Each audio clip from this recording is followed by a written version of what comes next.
Good morning, good afternoon, and good evening, wherever you are in time and space. Welcome to Just the Word TV, and thank you for joining our daily morning devotion.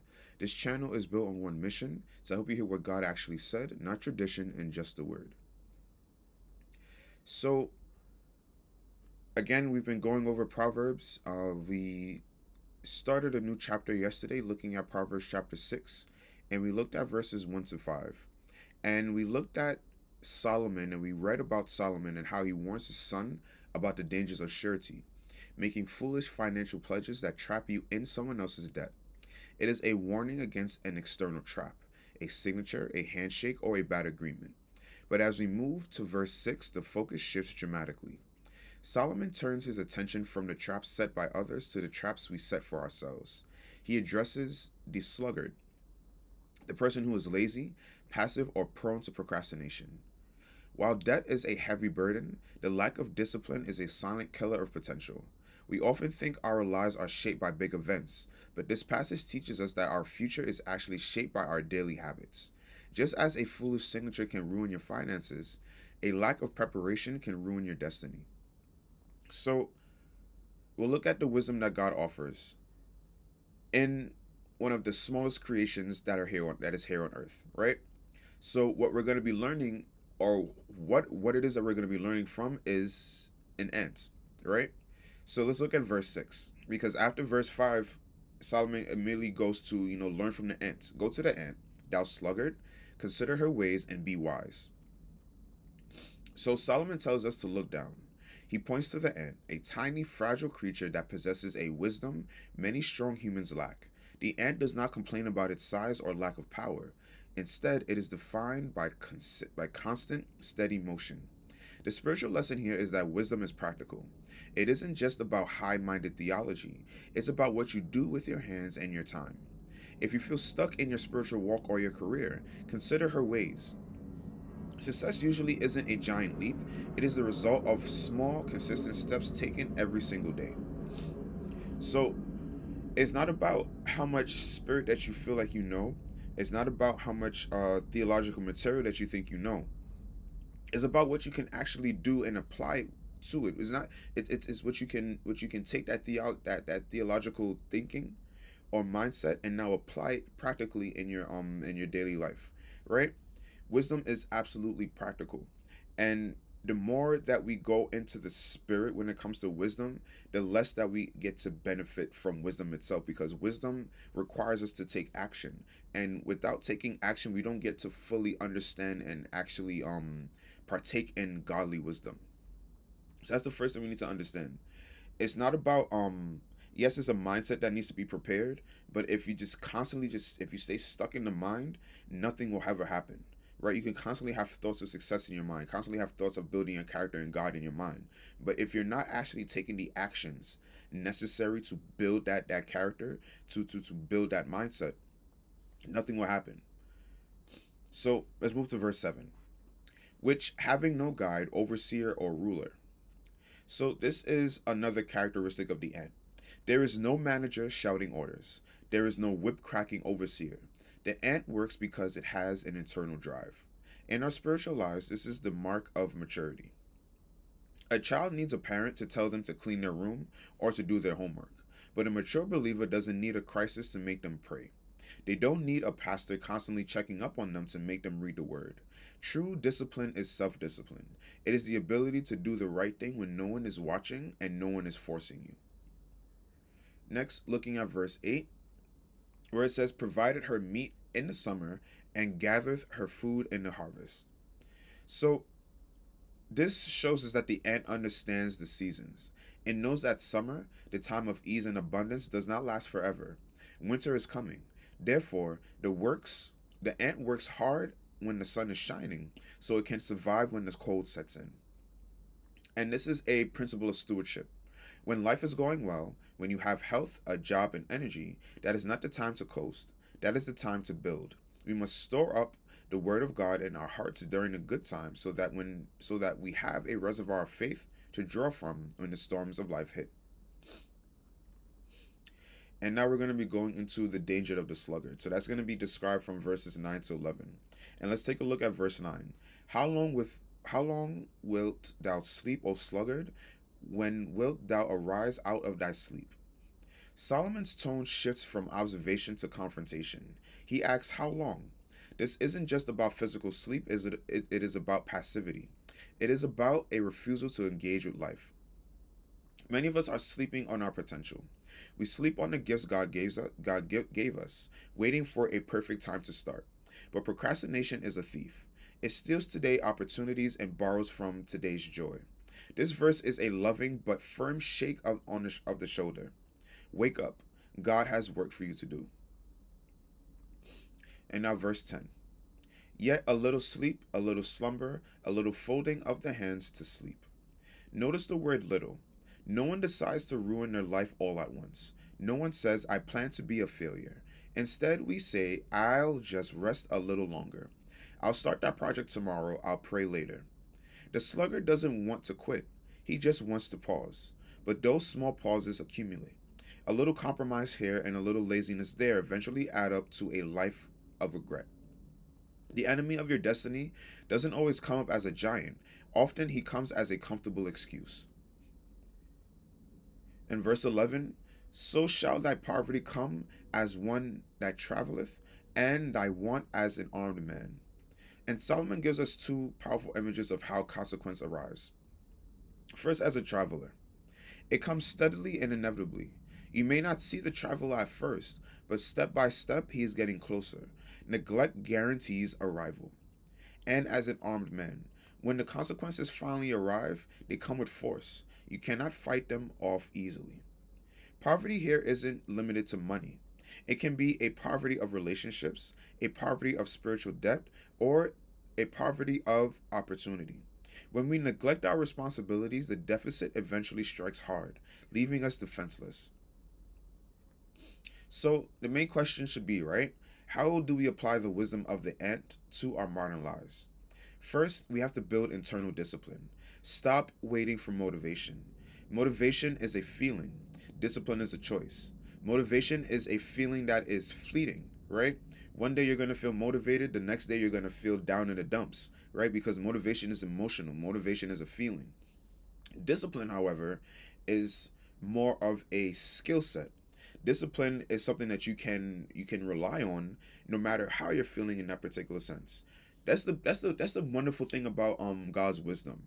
It's building skills that you can rely upon, that you can lean upon, no matter how you're feeling in that moment. You could be feeling happy and you can still lean into the skill set of God. You could be feeling sad and still lean into the skill set of God. You could be feeling depressed and still lean into the skill set of God because it's something that is built within you.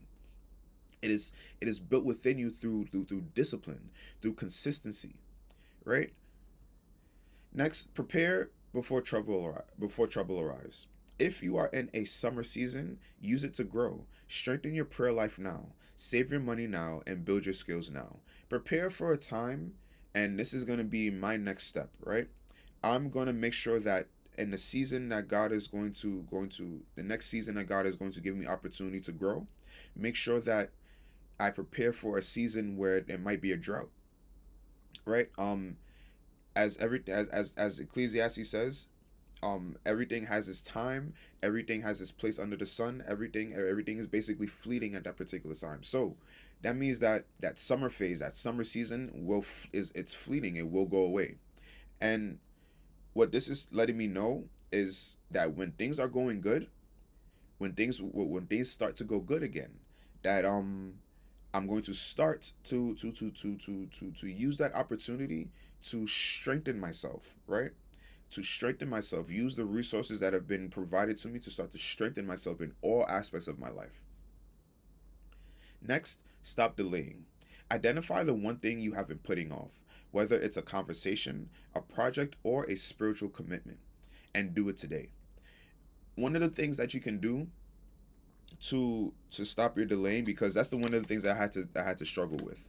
I had to struggle with the delaying, procrastination. And one thing that I've decided to do, one thing that helps with procrastination, is to kind of just jump into it. And what do I mean by that? Most times I procrastinate because I am thinking about the just the amount of work that a particular project is going to give me, right? So in that thinking, I'm going through every little component in my head now. I haven't touched any computer, I haven't touched anything at all. I'm going through every little component in my head, planning, planning, planning, delaying, delaying, delaying. And what I found is that once, if I'm planning, because planning is super important, but once I get to the point where it's the main idea is basically fleshed out, it's time to start doing some action. It's time to start doing some work. Because what ends up happening is I will continue delaying, delaying, delaying, delaying. I have this well thought out plan and no work is done. So what I do is, once I have an idea of what it is that I would like to do, especially if I'm coding something, if I'm creating a system, um, I recently did it when I was creating a regime detector, something that I use on a daily basis. I got the idea for it. I mapped it out a bit, but then after that, I just started to work and I allowed God to just kind of just guide my hand in that particular sense. I have the vision of what I want. I have the vision in terms of what it needs to be, but now it's time to allow God to work through me now to just start. The Bible talks about just taking that first step, and God will just basically meet you the rest of the way. There's a song, "Lead Kindly Light," right, where it talks about, I don't want to know about, all of the steps in front of me, just one step, because sometimes that one step could be so much to take. But once you take that one step, God is going to reveal the next step in front of you. And it's just going step by step by step. But when we begin to delay, when we start to look at the entire project, we try to finish the entire project in our minds. I understand that. I understand how that feels. So if you just plan a little bit at a time, or just once you get the main idea fleshed out, start working on it. Start putting the physical pieces together. Start working on the physical pieces together. Because I guarantee you, what you're trying to think out, what you're trying to plan out, it's gonna come to you so naturally, so fluid as you start to work, that that when you were planning it, it it, it might have made sense. It may have not made sense, but as you're working and as you're going through it, everything starts to piece itself together. Everything that you were worrying about, that while you were constantly planning and delaying and procrastinating, it's taking care of itself. That's what God wants you to understand. Take that first step. Don't delay in what it is that you have to do. And everything that you are worrying about, every little obstacle that you think that's going to be an obstacle, God promises to remove it from your path. Because you took that faith to just start. Don't delay, everyone. And watch the little things. Be careful with small bad habits. They are the seeds of future failure. Conversely, cherish small good habits. They are the seeds of future greatness. So, what this particular passage is letting us know is, when we have an idea, right? When we have an idea, while it's all good to plan, proper planning prevents poor performance. What I will say is that if you stay too long in the planning phase, your dream, your idea has just been killed, or you're killing your idea, you're suffocating your idea. Because what an idea needs is not only planning, but it needs to be planted. It needs to be worked upon. It needs an area to basically grow. And if you're constantly suffocating it with constant planning, planning, planning, and no actual planting, you basically have just suffocated and killed your idea. So the main thing is that I see Solomon wants us to understand is, regardless if you feel motivated, regardless if you feel depressed, if you feel happy, if you feel sad, if regardless of whatever your emotional state is, regardless of whatever your mental state is, even if you don't, you have anger within you, right? The skill set that God has given us, which is being basically developed through discipline, is something that we can access. We can access this. So by teaching ourselves to be diligent in all that we do, the Lord is trying to save us from the pain of regret and the armband of want. Right? Um, God has given you a purpose, but He requires your participation. He provides the harvest, which you must plow the field. Let me repeat that one more time. He provides the harvest, which you must plow the field.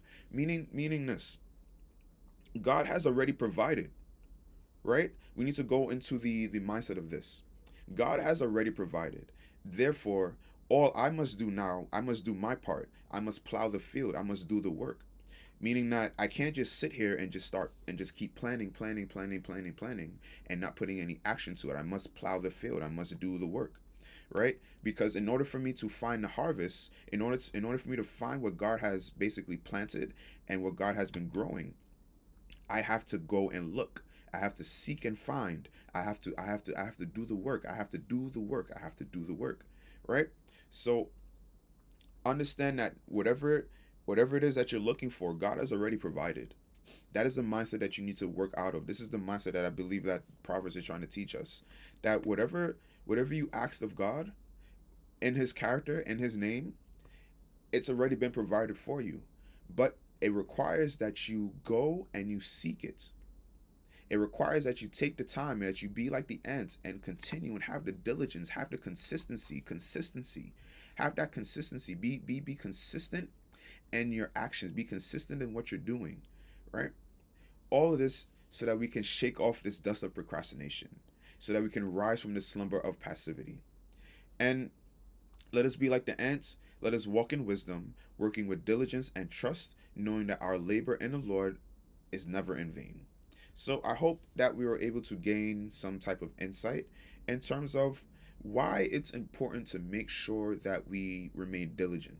Why is it important that we remain faithful? Why is it important that we develop discipline?